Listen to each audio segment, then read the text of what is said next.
Welcome to the Confidence in You podcast, designed to help you build confidence and create positive, lasting change in your life. And here's your host, Helen Luxford. Hi, welcome back to the podcast, and thanks for being here again. I really appreciate you taking the time to work on your self-confidence and building your self-esteem and listening to this podcast. Today we're going to talk about 4 steps to letting go of past emotional experiences. So I'm going to ask you, has there been a time when you've reacted to something, like really reacted, and later on, with hindsight, wished you'd handled it differently? We've all been there. And in that moment where you react, where you just instinctively just react, something takes over and we have an urge or a rush of emotion, and that's what makes us react in the way we do. Next time you find yourself in a situation where you are reacting to something, that immediate response that you're not controlling, and you don't want to react that way, or you'll prefer to have different feelings in those moments, consider what is it that is causing you to react that way, that instant reaction. Is it because you're reminded of something unpleasant from the past? Is it a feeling that rises up in you and you don't know why?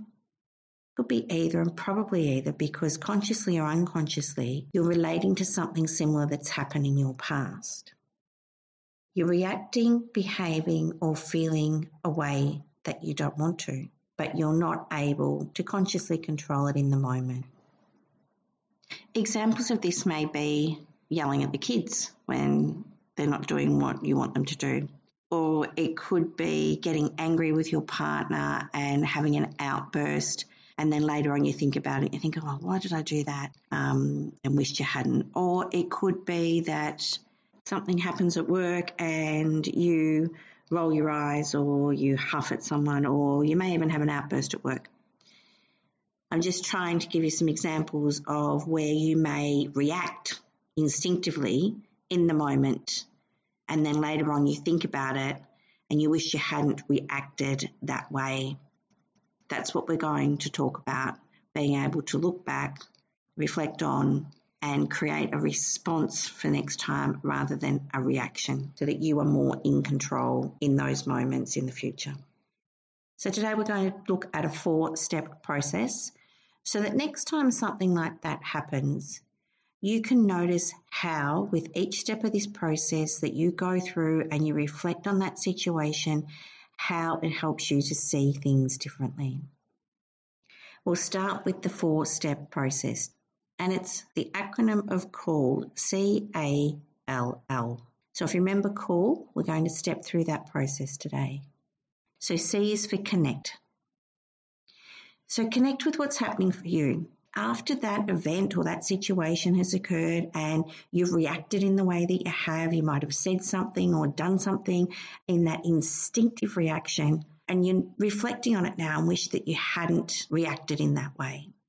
So take a moment and sit with it and understand what is happening for you in that moment. So in hindsight, connect back in with it in hindsight and think about what was happening for you in the moment. How were you feeling? What were you thinking? What were you saying to yourself? And in hindsight, looking back, what were you seeing going on around you? Was there an emotional trigger? Was there a verbal trigger? Did someone say something? Was there something that you saw that reminded you and those instincts came up? Connect with the situation that you were in and look for a trigger. What was it about that situation? What connection was there? What were the emotions you were feeling? Stop and connect with them and acknowledge what you were feeling in that moment. That's step 1. Step 2 is A, acceptance. Accept what's happened. We can't change the past.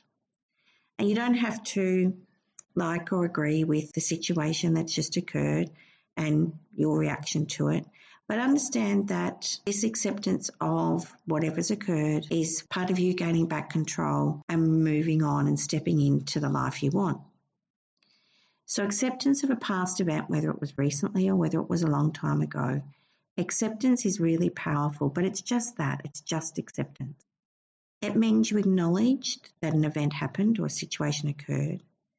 You don't have to do any more at this stage than accept that it happened, that it occurred. Just acknowledge and accept that this has been part of your life and it's now in your past. There's an old saying, what we resist persists. And to stop that, we must let go of old feelings, thoughts and emotions attached to these past events that are keeping us small and stuck today because we're reacting to a past event, but we're reacting to things that are occurring in our life today. So next time you're in that situation, start to focus on what you can control. You've accepted that past events occurred and now you've acknowledged what you were feeling in those because you've connected back in with it. Focus on what you can control in a situation and next time it happens. What you can control is catching those feelings and what is your perception of what's going on in the present? What's your current perception of it if you didn't have those past emotions rising up inside you? Because we can't change the past and we can't change others. So if you're being triggered by someone else's behaviour, that's a really, really powerful observation and a really powerful thing to connect to that you understand. We can't change them, but we can control how we respond in different situations rather than reacting. When we decide to take back control, when we decide to let go of those feelings that are rising up that aren't serving us anymore, they're actually holding us back, keeping us small or making us sad or angry or frustrated. When we acknowledge and we take back control of those feelings, we take back control of our life. And you have the ability to do that and to let go of those past emotions that are no longer serving you. And that leads us into the next step 3, which is L for let go. In order to move forward and look to our future, we need to create space to allow new things in. And that leads us to our next step. Step 3, which is L for let go. In order to move forward and look to our future, we need to be able to create space to allow new things in. And the last 2 steps that you've taken by connecting in with what's happening and accepting that those things have happened, you can do this by letting go now of any negative emotions that you've identified from your past that are interacting with you now and that are rising up uncontrollably and letting go of them. We're letting go of any negative emotions from your past that aren't helping or serving you today. And we can let go of things that maybe once helped us but aren't helping us any longer. We can let go of past behaviours, thoughts or feelings that we may be holding on to out of fear or resentment or anger or sadness or because we're scared. If we stop holding on to those feelings and stop reacting in that way, we may not know who we are anymore. And that can be a little bit scary. But it's also empowering because you've connected and accepted and understand now that reaction, that instinctive reaction that you don't want to have is connected with something from the past. So you can let go of that now because you can only experience new things if you're brave enough to let go of the past and create the space to allow those new things to come in. And the last step 4, the last L, is learn. Life is a constant journey and we are always learning. And reflecting back and looking at what's happened, learning from those events, acknowledging what we did well and what we can do differently next time are all steps in learning from our life. So if you stop and think about your behaviours, take some time to look back at whether you can see patterns in how these events have played out. What was going on when you could connect back in and you acknowledge and you look at it from that perspective in hindsight? Are there any common themes about these things that have occurred, these events or situations that you were in? Is it when you're in a certain environment? Is it when you're around certain people? Is it when you hear certain things or people say certain sounds or words or sayings? Or maybe it's even a smell or an image that might make you have those feelings rise up, those ones that you don't want to react in that way, because now you want to take some time, take a breath, and respond in a different way. One of the biggest things I hear as a coach is that people get stuck in not knowing why they behave in certain ways or certain situations.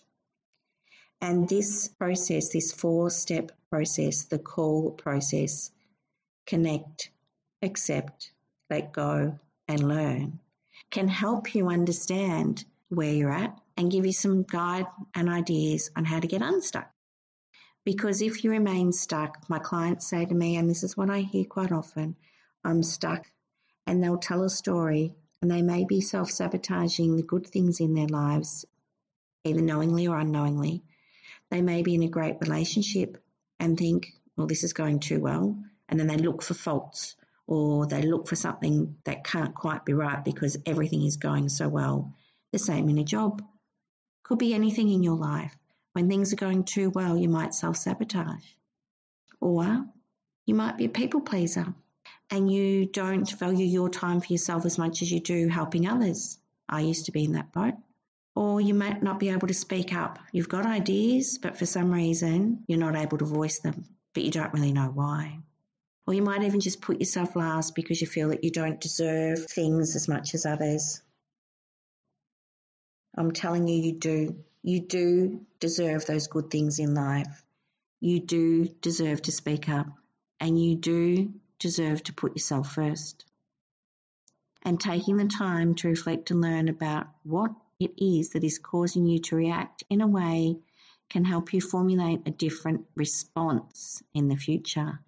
So rather than that automatic reaction, you can catch it, you can understand that it's coming from somewhere in the past, and you can now respond in a different way. Because as Albert Einstein said, we can't solve problems by using the same kind of thinking we used when we created them. But sometimes we get caught up in the emotion of things, and that can create a chain of events that lead us back to the same old feelings and the same old behaviours. So taking a moment to stop and consider, what is it about that situation or that thing or that event? What is it that got to me so much, that made my blood boil, that just triggered me and made me react in that way, in a way that I don't want to react anymore? So taking a moment to stop and consider what is it about that situation can help you learn and help you work out a way on changing that reaction and creating a response that will serve you better today. Because we're different today than what we were in the past. All of us change each and every day, and we learn as we go, and we can become aware of this. And you'll hear me say this a lot, with awareness comes choice. If you don't stop to consider what is it about these situations that makes you react or behave or act out in those ways, then you can't change it because you're operating on autopilot. But now that you know there's this 4-step process, the call process, connect, accept, let go and learn. There's a way to step through the process. You have a choice now to do something about it or not, to stop and reflect, and to create a response rather than a reaction. But it's up to you. The choice is yours and yours alone. And if you decide you don't want to do anything about it, to change how these events or situations make you feel and act, then that's okay. That's your choice, and that is okay. And if you do want to do something about it, you have a process here to help you, a process to help you look back and observe, connect in with what it was all going on. Accept that these things happen. Let go of those past emotions that are no longer serving you because you've learnt how to do that. And reflection and looking back, and with hindsight, what would you do differently? Understanding what was going on in that moment, what were the themes, what were the triggers, and then formulating a new response that you can practice and that you can learn and that you can do differently in the future is something that you can do by using these 4 steps. Or if you want some further assistance, that's what coaches are for. You can reach out and make contact to see if we can work together to help you navigate letting go of those old emotions that are no longer serving you. Either way is fine. I hope this has served you well. Here's to letting go and moving forward. And above all else, please be kind to yourself. And I look forward to having you on our next podcast where we have a very special guest, Amanda Kate. Amanda Kate is a kinesiologist, mentor, mother, and so much more. Amanda Kate is the author of Divine, Messy Human, a spiritual guide to prioritising internal truth over external influence. And she released the book with the information, tips, and practices that have helped her move from self-loathing to self-acceptance, self-love, and self-empowerment. And she joins us on our podcast next week. And she shares her journey and how she released what wasn't serving her any longer, left a toxic relationship, let go of relationships that weren't serving her anymore, and how she found and reconnected with herself. So make a note to join us next week. We'll see you there. I wish you all the best with love and light. Step into your future. Thanks for being here again today. And thank you for listening to the Confidence in You podcast. Follow Helen on Instagram, Helen Luxford 100, on Facebook, Helen Luxford Coaching and Hypnosis, and on YouTube, Helen Luxford. And access more free resources on Helen's website, www.helenluxford.com. Music, Sunbeam by purpleplanet.com.